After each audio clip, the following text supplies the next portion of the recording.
Hello guys, అందరు ఎట్లున్నారు? నేనైతే మస్తున్నా. So welcome back to my YouTube channel blogger Vihari. So ఇవాళ ఎక్కడికి వెళ్ళిపోతామని చూస్తున్నారా? ఏం లేదండి, దోసుగాళ్ళతో అట్లా బయటికి వెళ్ళో సేమ్ ఉంటుందని ఆలోచించినాం. అదే స్వర్ణగిరి టెంపుల్. సో ఈ మధ్యనే సోషల్ మీడియా ఇన్స్టాలలో బాగా పేరుగాంచిన టెంపుల్ అనేసి మనం చూసుకుంటున్నాం. సో ఆ టెంపుల్ దగ్గరికి వెళ్ళి అక్కడ విశేషాలు ఏంది, ఆ టెంపుల్ ఎందుకు నిర్మించినారు అండ్ ఎన్ని ఎకరాల్లో నిర్మించినారు అది చూసేద్దాము. సో పదండి.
సో టెంపుల్ దగ్గరికి అయితే వచ్చేసినాము. ఈ ఆర్చ్ చూస్తున్నారు కదా, ఇదే అనమాట ఎంట్రీ. సో ఇక్కడే మన వెహికల్స్ పార్క్ చేసేసి టెంపుల్ దగ్గరికి అయితే వెళ్ళిపోవాలి. సో మనం ప్రస్తుతానికి టెంపుల్ ప్రాంగణంలో ఉన్నాం, ఎంట్రన్స్ దగ్గర. సో ఇక్కడ నుంచే మనకి టెంపుల్ అనేది స్టార్ట్ అవుతుంది. ఆ రాతితో కట్టిన టెంపుల్ అదంతా. అండ్ ఎంట్రీలోనే మనకి శ్రీవారి పాదాలు కనిపిస్తాయి ఎంతో అద్భుతంగా. తను పులకరించిపోయింది ఈ పాదాలను చూసి. సో అలా పాదాల దర్శనం చేసుకున్న తర్వాత మనం లోపలికి వెళ్ళిపోవాలి.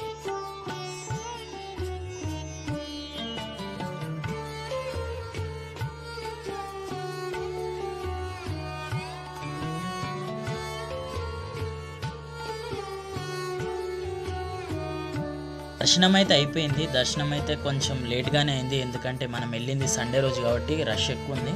కాకపోతే ఒకటి గమనించినాము, ఏదైనా మన చరిత్రనే ఉంటుంది, ప్రస్తుతమే ఉంటుంది. అప్పట్లో నిర్మించినంత పగడ్బందీగా ఏ దేవాలయాలు లేవు. సో ఇక్కడ కూడా ప్రూవ్ అయింది. అది స్టార్టింగ్ అప్పుడు ఒక రకంగా ఉంది అండ్ ఇప్పుడు ఒక రకంగా ఉంది. ఎక్కడికక్కడ మొత్తం పెచ్చలు ఊడిపోవడము, వాటర్ రావడము, లీకేజెస్ అలాంటివి ఉన్నాయి. అండ్ ఏదో చేద్దాము, ఏదో అద్భుతాన్ని సృష్టిద్దాము అనేసి అనుకున్నారు. కానీ వాళ్ళు ఊహించిన ఊహకు మాత్రం ఆ టెంపుల్ అనేది రీచ్ అవ్వలేదని మాకు అనిపించింది. అండ్ అక్కడ మెయింటెనెన్స్ కూడా అలాగే ఉంది. సింపుల్గా చెప్పాలంటే వాళ్ళు బిజినెస్ క్రియేట్ చేశారు.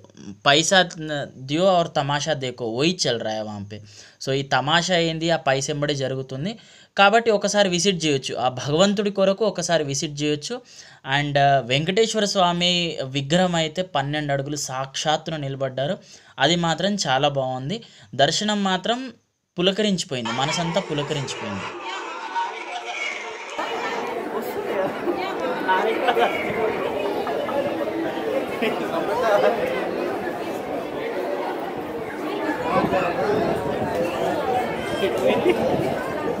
వచ్చినవా?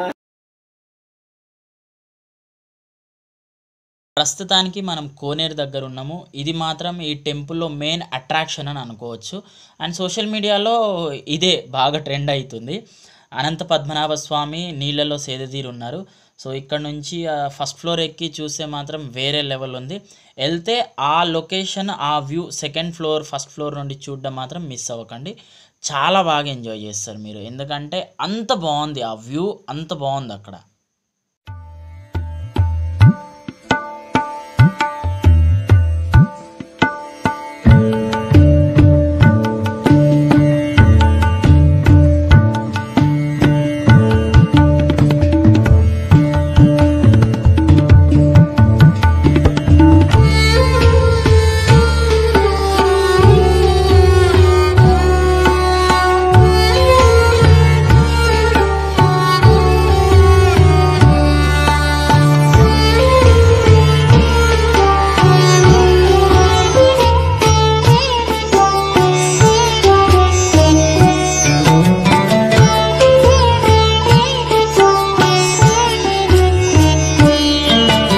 చూడండి టెంపుల్ దర్శనం అయితే అయిపోయింది. సో వీడియో నచ్చితే లైక్, షేర్ అండ్ సబ్స్క్రైబ్ చేయడం అస్సలు మర్చిపోకండి. Thank you.